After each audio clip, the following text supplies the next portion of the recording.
ബാബുചേട്ടൻ സൂചിപ്പിച്ചതുപോലെ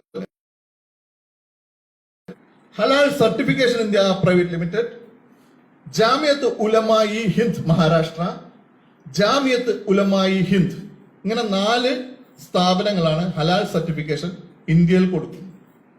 ഇതിൽ ആരോപണമുള്ളത് മഹാരാഷ്ട്രയിലുള്ള ജാമിയത്ത് ഉലമായി ഹിന്ദ് എന്ന് പറയുന്ന സ്ഥാപനത്തിനെതിരെയാണ്. ഈ ഭീകരവാദ പ്രവർത്തനത്തിന് ഫണ്ട് ചെയ്യുന്നു അല്ലെങ്കിൽ രാജ്യ താല്പര്യങ്ങൾക്കെതിരെ പ്രവർത്തിക്കുന്നു എന്നുള്ള ഒരു ആരോപണം നിലവിൽ നിൽക്കുന്നത്. എന്റെ ചോദ്യം ഇതാണ്, ഈ രാജ്യത്ത് NIA ഉണ്ട്, ED ഉണ്ട്, CBI ഉണ്ട്.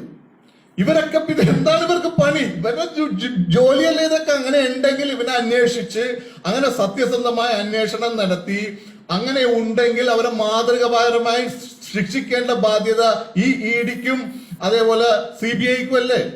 നമ്മൾ അതിന്റെ പേരും പറഞ്ഞ് ഇവിടെ ഒരു പ്രശ്നത്തിലേക്ക് പോകുന്നത് ന്യായമാണെന്ന് ഞാൻ അതില് അംഗീകരിക്കുന്നില്ല.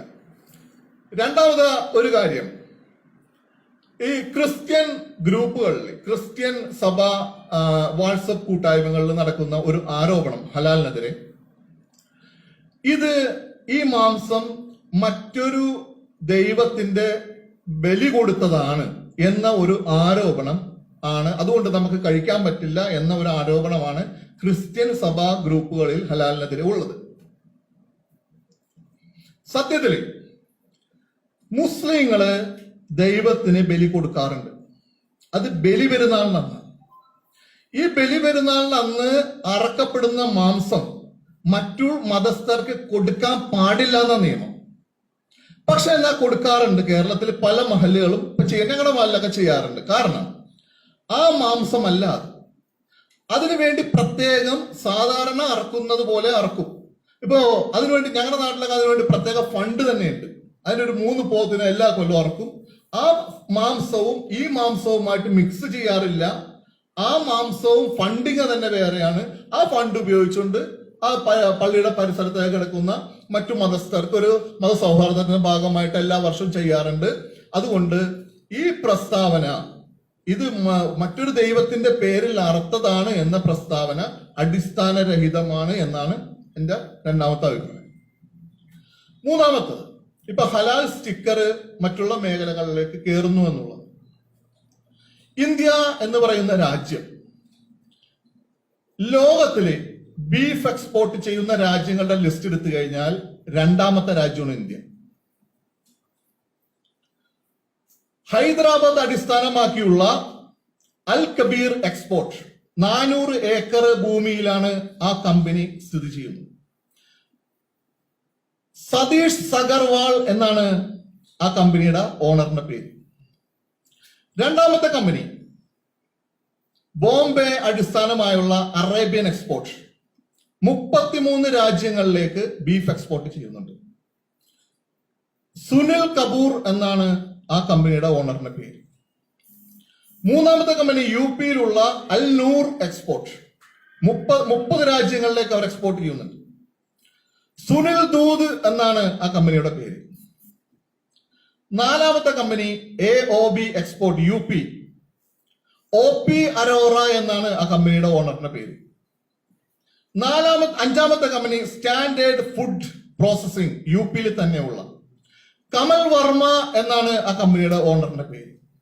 6ാമത്തെ കമ്പനിയാണ് മഹാരാഷ്ട്ര ഫുഡ് പ്രോസസിംഗ്, സണ്ണി കട്ടാൽ എന്നാണ് ആ കമ്പനിയുടെ ഓണറിന്റെ പേര്. ഞാൻ ചോദിക്കട്ടെ, ആരാണ് ശരിക്കും ഇവിടെ ഹലാൽ സ്റ്റിക്കർ ഒട്ടിച്ചു തുടങ്ങിയത്? ഇതൊക്കെ എത്ര വർഷമായിട്ട് ഇവർ ചെയ്യുന്നുണ്ട്? ആർക്കെങ്കിലും വല്ല പരാതിയുണ്ടോ? ഇപ്പോഴല്ലേ ഇവിടെ ഈ ഹലാൽ സ്റ്റിക്കറിന്റെ ബഹളം തുടങ്ങിയത്. അപ്പോ ഇവര് ചെയ്യുമ്പോൾ ആർക്കും പരാതിയില്ല എന്നൊരു പരാതിയാണ് നമുക്ക് ബാബുചേട്ടനോട് പ്രധാനമായിട്ടും പറയാനുള്ളത്. ബാബുചേട്ടൻ സെക്യുലറിസത്തിന്റെ കാര്യം പറഞ്ഞു. ഇന്ത്യ രാജ്യത്ത് നമ്മൾ ജീവിക്കുമ്പോൾ ഒരു ഇന്ത്യൻ പൗരന്റെ ജോലി കടമ എന്ന് പറയുന്നത് ഇന്ത്യൻ ഭരണഘടന അറിയുക, ആ ഭരണഘടന അനുസരിച്ച് ജീവിക്കുക എന്നുള്ളത് മാത്രമേ. ഇന്ത്യൻ ഭരണഘടനയുടെ ആർട്ടിക്കിൾ 25 കൃത്യമായിട്ട് പറയുന്നു, article 25 protects those practices which are integral parts of a religion. എന്ന് പറഞ്ഞാല് ഒരു മതവിശ്വാസിക്ക് ആ മതവിശ്വാസത്തിന്റെ ആചാര അനുഷ്ഠാന വിശ്വാസം അനുസരിച്ച് ജീവിക്കാനുള്ള സർവ അവകാശങ്ങളും ഇന്ത്യൻ ഭരണഘടന ഉറപ്പു തരുന്നുണ്ട്. ആ അർത്ഥത്തിൽ ഓരോ മതവിശ്വാസിക്കും അവന്റെ വിശ്വാസം അനുസരിച്ച് ജീവിക്കാം. അത് മറ്റൊരാൾക്ക് ബുദ്ധിമുട്ടാവരുത് എന്ന് മാത്രമേ. ഒരു സൊസൈറ്റി, ആ സൊസൈറ്റി എപ്പോഴാണ് സിവിലൈസ്ഡ് സൊസൈറ്റി ആവുന്നത്? ആ സൊസൈറ്റിയിൽ ഒരു ന്യൂനപക്ഷ സമുദായമുണ്ട്. ആ സമുദായത്തിന്റെ ആചാര വിശ്വാസ അനുഷ്ഠാന കർമ്മങ്ങൾ അവിടുത്തെ ഭൂരിപക്ഷ സമുദായത്താൽ സംരക്ഷിക്കപ്പെടുമ്പോഴാണ് ആ സൊസൈറ്റി ഒരു സിവിലൈസ്ഡ് സൊസൈറ്റി എന്ന് പറയുന്നത്. അബുദാബി എന്ന് പറയുന്ന ഒരു കൊച്ചു രാജ്യത്ത് നമ്മുടെ പ്രധാനമന്ത്രി ശ്രീ നരേന്ദ്രമോദിജി ഏതാനും വർഷങ്ങൾക്ക് മുമ്പ് സന്ദർശനം നടത്തി.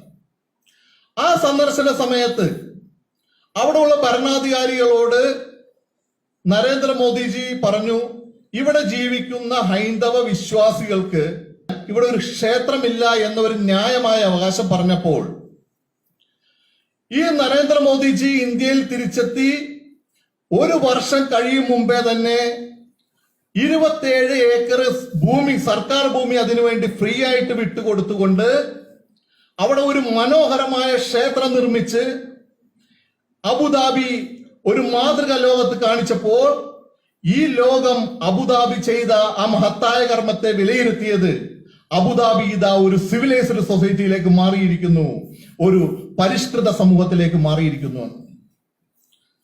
ഈ വിവാദങ്ങളെല്ലാം, ഹലാലിന്റെ പുറത്ത് നടക്കുന്ന വിവാദങ്ങളെല്ലാം, സോഷ്യൽ മീഡിയയിൽ ഇപ്പൊ നടക്കുന്ന വിവാദങ്ങളെല്ലാം അടിസ്ഥാനരഹിതമാണ് എന്ന് ഞാൻ 10 മിനിറ്റ് കൊണ്ട് ഒരുപാട് തെളിയിച്ചു തരാം. ഞാൻ കഴിഞ്ഞ ദിവസം ഗോപാലകൃഷ്ണന്റെ ഒരു വീഡിയോ ഉണ്ട്. ആ ഗോപാലകൃഷ്ണന്റെ വീഡിയോ ഞാൻ വേണമെങ്കിൽ എന്റെ മൊബൈലുണ്ട്, ഞാൻ കാണിച്ചു തരാം. അദ്ദേഹം അതിൽ വിശദീകരിക്കും. ചിലപ്പോൾ ഗോപാലകൃഷ്ണൻ ആരെങ്കിലും വെറുതെ എഴുതി കൊടുത്തായിരിക്കും, കിട്ടിയ പാടെ ഗോപാലകൃഷ്ണൻ എടുത്ത് താന്നിങ്ങിട്ടുണ്ടാവും. അതിൽ അദ്ദേഹം വിശദീകരിക്കുന്നത് നമ്പീശൻ നെയ്യിൽ ഹലാൽ സ്റ്റിക്കർ ഒട്ടിച്ചിട്ടുണ്ട്, അതുകൊണ്ട് നമ്പീശൻ നെയ്യ് മേടിക്കുമ്പോൾ സൂക്ഷിക്കണം. ഇതാണ് നമ്പീശൻ നെയ്യ്. ഇത് ആർക്ക് വേണമെങ്കിലും പരിശോധിക്കാം എവിടെയാണ് ഇതിന്റെ ഹലാൽ സ്റ്റിക്കർ ഉള്ളത്. വേറൊരു പ്രോഡക്റ്റ് പറഞ്ഞു, അമൃതാഞ്ചൻ ഹലാലുണ്ടെന്ന് പറഞ്ഞു. ഞാനിത് കടയിൽ പോയി മേടിച്ച് ഉറപ്പ് വരുത്തിയിട്ടാണ് ഞാൻ വന്നത്. അമൃതാഞ്ചൻ എവിടെ ഹലാൽ? മൂന്നാമത്തെ പ്രോഡക്റ്റ് ഹെഡ് ആൻഡ് ഷോൾഡേഴ്സ്. ഞാൻ നോക്കിയപ്പോ ഇതിലൊന്നും കണ്ടില്ല. ഞാനൊരു 10 പ്രോഡക്റ്റ് ഞാൻ ഇവര് പറഞ്ഞ വിശദീകരിച്ച 10 പ്രോഡക്റ്റ് എടുത്ത് വിശദീകരിച്ച് ഞാൻ ലെൻസ് വെച്ച് നോക്കിയാളോ അത് കണ്ട എവിടെയാണ് ഇതിന്റെ സ്റ്റിക്കർ ഒട്ടിച്ചേക്കണം. ഏതെങ്കിലും ഒരു വ്യക്തി അവന്റെ ബിസിനസ് താല്പര്യത്തിന് വേണ്ടിയിട്ട് ഒരു ഹലാൽ ഫ്ലാറ്റോ അല്ലെങ്കിൽ ഹലാൽ ടൂറിസം ഒരു വ്യക്തി ചെയ്യുന്നത് ഒരു സമുദായം ചെയ്തതായിട്ട് എങ്ങനെ നമ്മൾ ന്യായീകരിക്കുന്നത്? അത് ആ വ്യക്തി ചെയ്ത കുറ്റമാണ്. അങ്ങനെ ഉണ്ടെങ്കിൽ ഈ സമുദായത്തെ വിഘടിക്കാൻ നമ്മൾ സമ്മതിപ്പിക്കരുത്. അങ്ങനെ ഒരു അവസ്ഥ ഇവിടെ നിലവിൽ ആവശ്യമില്ല. അതാണ് ഈ വിഷയത്തിൽ നമുക്ക് പറയാനുള്ളത്. ഞാൻ പറയുന്നത് ഇതിന്റെ പുറത്ത് ഇപ്പോ നിലവിലുള്ള ഹലാൽ പ്രശ്നത്തിന്റെ പുറത്ത് എന്തോ ഒരു കോർപ്പറേറ്റ് താല്പര്യം പ്രവർത്തിക്കുന്നുണ്ടോ എന്നാണ് ഞാൻ ഇതിനെക്കുറിച്ച് സൂക്ഷ്മമായി പരിശോധിച്ചപ്പോൾ എനിക്ക് തോന്നിയത്. കാരണം ഇതേ സമാനമായ പ്രശ്നം 2018 വടക്കേ ഇന്ത്യയിൽ ഉണ്ടായിട്ടുണ്ട്. ബീഫിന്റെ പ്രശ്നം. ഈ ബീഫിന്റെ പ്രശ്നം ഉണ്ടാകാൻ കാരണം എന്താണ്? 2018 ഇന്ത്യ നമ്പർ 1 ബീഫ് എക്സ്പോർട്ടർ ആയിരുന്നു വേൾഡിൽ. ആ സമയത്ത് ഇവർക്ക് കോമ്പറ്റീഷൻ, ഇന്റർനാഷണൽ ലെവലിൽ കട്ട് ത്രോട്ട് കോമ്പറ്റീഷൻ ഇവർക്ക് ഫേസ് ചെയ്യേണ്ടി വന്നു. ഇന്ന് നമ്പർ 1 എക്സ്പോർട്ട് ബ്രസീലാണ്. ഓസ്ട്രേലിയ എക്സ്പോർട്ട് ചെയ്യുന്നു, US എക്സ്പോർട്ട് ചെയ്യുന്നു. അങ്ങനെ വന്നപ്പോ അവര് ചെയ്തൊരു മാർഗം എന്ന് പറയുന്നത് ലോക്കൽ മാർക്കറ്റിൽ ഇതിന്റെ വില ഇടിച്ചു താത്തുക, പ്രോഡക്റ്റ് അവൈലബിൾ ആക്കുക, മറ്റുള്ളവരെ കൊണ്ട് കൺസ്യൂം ചെയ്യാതിരിപ്പിക്കുക എന്നുള്ള ഒരു തന്ത്രമായിരുന്നു. ആ തന്ത്രം വടക്കേ ഇന്ത്യയിൽ പയറ്റി വിജയിപ്പിച്ചു. ഇതൊരു മതപരമല്ല, ഇതൊരു കോർപ്പറേറ്റ് അജണ്ട ആയിരുന്നു. ആ ഒരു 150ഓളം കമ്പനികൾ കൂട്ടമായി എടുത്ത ഒരു തീരുമാനത്തിന്റെ പുറത്ത് നമ്മൾ കണ്ടതല്ലേ കേരളത്തിലേക്ക് വരുന്ന സാധനം കൊട്ടേഷൻ ടീമുകൾ തമിഴ്നാട്ടിലൊക്കെ തടഞ്ഞത്.